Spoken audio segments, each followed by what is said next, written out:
I know we keep on bringing up Kent Hughes, the Montreal Canadiens, and the Noah Dobson trade. It was the biggest move all summer that didn't involve Mitch Marner, and it literally changed the face of how Montreal's defense core looks like. Dobson might actually play more minutes than Lane Hutson. Who really knows? It's actually possible, I'd say, that they don't play together, that the play style of Dobson might actually complement a Caden Gooley more so than a Hutson. I don't really know how things are going to shake out, but we'll see later on. But the point is, Montreal got the Noah Dobson trade done, and it was a really big deal. 2 first-round picks and Emil Heineman for Dobson, also inking him to a $9.5 million a year, 8-year contract. So it was a pretty big deal, right? And the Habs sent away what was their 15th and 16th overall draft picks in order to get the deal done.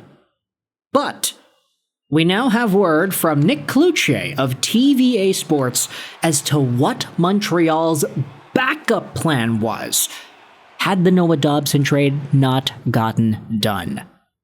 Now here's the thing, I think there are multiple versions of reality where the trade itself actually doesn't go through. I think it's fair to say that if Columbus ended up stepping in with Dmitry Voronkov in the deal, we may have seen Dobson head over to Columbus and sign a much beefier contract extension there than he did with Montreal. Reports were the Blue Jackets were willing to offer him a lot more money per season than what he had received with the Habs. It's just the fact that Dobson likes Montreal and he would have wanted to be a Montreal Canadien. That's the reason why he had signed for cheaper. Now, it's easy to say that for Montreal, had they not made the Noah Dobson trade, they might have just gone, hey, we have these 2 picks here in 2025. We have 16 and 17. They're both middle-tier picks. If the Canadiens decided to just take the same 2 guys the Islanders did in Victor Eklund and Kashan Aitchison, I think Canadiens fans would be pretty satisfied with that. Victor Eklund was supposed to go a lot higher in the draft. Kashan Aitchison is a total monster on the blue line. Both of these guys have NHL potential, and they both would have come into the Habs organization as top prospects. But via Nick Cloutier on Twitter, it turns out using those 2 picks in that way might not have been in the cards here. Nick Cloutier posted this yesterday. Kent Hughes had a contingency plan to move up in the draft if he couldn't secure Noah Dobson. The Habs had shown strong interest in the right-handed defenseman Radim Mrtka, who was selected 9th overall. Now this is where things get interesting, because the Buffalo Sabres selected Radim Mrtka 9th overall in the 2025 draft. He was the first defenseman taken off the board that was not named Matthew Schaefer, and Mrtka has a really interesting profile himself. 6'6", 218, a right-handed defenseman out of Czechia. He was immediately signed by Buffalo to his entry-level contract, and he is touted as a 2-way D. While Mrtka isn't a particularly punishing player, the Elite Prospects Draft Guide writes, he's an active and aware defender, scanning for threats, tying them up, and rotating well. Though he lands the occasional big hit, his physical impact comes through with his ability to absorb contact, win retrievals, and deny space. With possession, Mrtka's no slouch either. He makes tricky passes off the wall on retrievals, joins the rush, and manages space well at the top of the zone.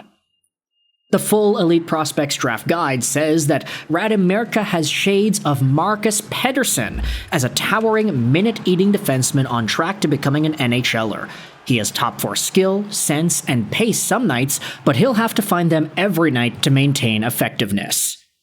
He's a very strong 2-way D-man, and this previous season he had 35 points in 43 games with the Seattle Thunderbirds in the WHL. Sure, the point production isn't like top of the CHL territory like a Zane Parekh or an Evan Bouchard was, but Radim Mrtka provides some very solid, every situations kind of play. And at 6'6", 218 at 18 years old, obviously there's value there. So here it is. Radim Mrtka out of Czechia seems to have been Montreal's backup plan had they not gotten that Noah Dobson trade done, and ultimately it does make sense. We understand here that the Canadiens were in a pretty tough spot right-handed defenseman-wise. Yes, they did lose out on David Savard, but they did have themselves some other trades sending guys away. Logan Mailloux got sent over for Zach Bolduc, and Justin Barron was traded for Alexandre Carrier. Jeff Petrie and Shea Weber were, at one time, doing pretty well as right-handed D-men on the Canadiens, but both of those guys aged out and they're no longer on the team. The Habs have a lot of lefties with Xhekaj, Matheson, Hudson, Gooley, Struble, but right is a little bit weak. With David Reinbacher in the mix, of course you want to see him progress and develop and become a top 4, top 2 guy, but the Habs probably have it in their best interest to expand on that right side. It's why they made the trade for Noah Dobson in the first place, a top-tier right-handed defenseman who is now on Montreal for the next 8 years. But to see Mrtka also be a valuable Canadiens target makes sense in my mind just from a positional point of view. I think long-term, if David Reinbacher doesn't become a bona fide number 1, him and Mrtka together could provide maybe similar levels of play on the top 2 pairs of Montreal's D-core. Obviously, you'd hope that Reinbacher maxes out as a number 1, but you don't need him to now because you got Noah Dobson. Mrtka would just have been the backup plan had Montreal not been able to get that trade done. With that in mind, things look pretty good for Buffalo as well because Mrtka is a big, hulking, right-handed D-man who could probably replace the role that some of the other defensemen have in Buffalo. We've been speaking about their left-handed situation and how it's kind of crowded as well. Power, Byram, Dahlin. They've got Matthias Samuelsson locked up forever. That guy might get bought out at some point. And on right side D, things were looking kind of bare too. The fact that Bowen Byram was being forced to play right side D despite being a lefty, sure, I understand why he was actually playing pretty well there, but Radim Mrtka is probably a more projectable fit long-term as the top-tier right side guy. Now, to end this video off, I just wanted to say this. This was posted onto the r/Sabres subreddit. It's Corey Pronman of The Athletic, and his assessment of Radim Mrtka as a Buffalo Sabres draft pick.